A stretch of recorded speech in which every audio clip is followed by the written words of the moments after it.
So what I want to do is to show you how to make histograms using an online program rather than Excel. Excel is pretty good for most of our purposes, but its one deficiency for this class is going to be graphics. And this is particularly noticeable when we're making histograms. For the Macs especially, it's difficult to change a lot of the attributes of the histogram, like the bin size. And for PCs, sometimes it's not that easy, even though you can do it. So I want to show you how to use an online program. So what I want you to do first is just go into Google and type the following phrase, making histograms online, WESSA.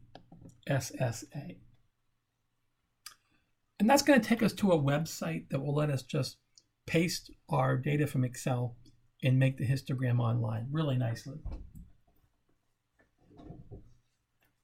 Okay, so go ahead and click enter. And this is the website that we want to go to.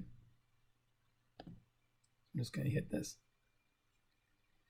And what I'm going to do is I'm just going to take the data that I want to plot and paste it in this data window. So I'm going to go here and I'm going to delete first everything in here, just highlight it, click delete. Then I'm going to go to the Excel file that I want. And in this case, I'm going to use the data file we've been working with in Chapter 6, which is the F16 data set. And we'll make a histogram of the variable accidents.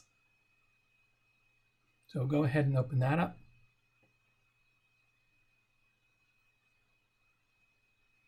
And all I'm going to do once you've opened it up is I'm just going to highlight all the values. I'm not going to highlight the title though, we don't need that. Click copy. Go right back over here to the data field. Just hit paste, Control V. I don't need this space, so I'm just going to take this out. Now, what do we need to vary here? Well, I'm not going to mess with the sample range. I want to include all the observations. We don't have any obvious outliers, so I'm going to put them all in. Number of bins. We found out before that 6 bins seem to work pretty good. Now notice this between number of bins and bin size, right? So our data went from 0 to 24, and we wanted a bin size of about 4, so we could have 6 bins. We said we need a minimum or 5 or 6 bins. So we can just click 6. Of course, we can change this. Just come back and play with this. We don't have to worry about the color. If you wanted to make this a different color, you could make the bars blue. We don't worry about the bins being closed on the right side. And all I'm going to do is here, I'm going to change the title. So I'm going to say Class A, and I've already typed it before actually. Accident distribution.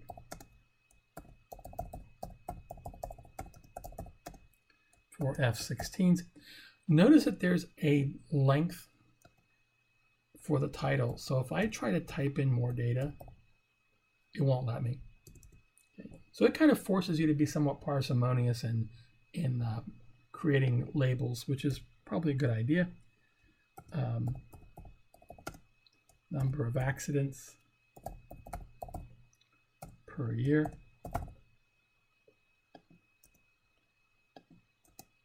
Of course, you can type things in differently. I could have said yearly accident rate. It doesn't really matter.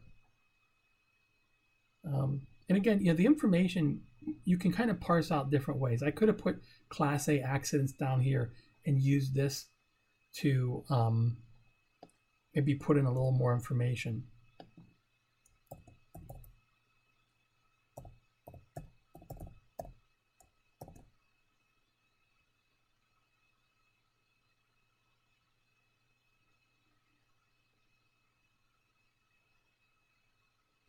So let's see.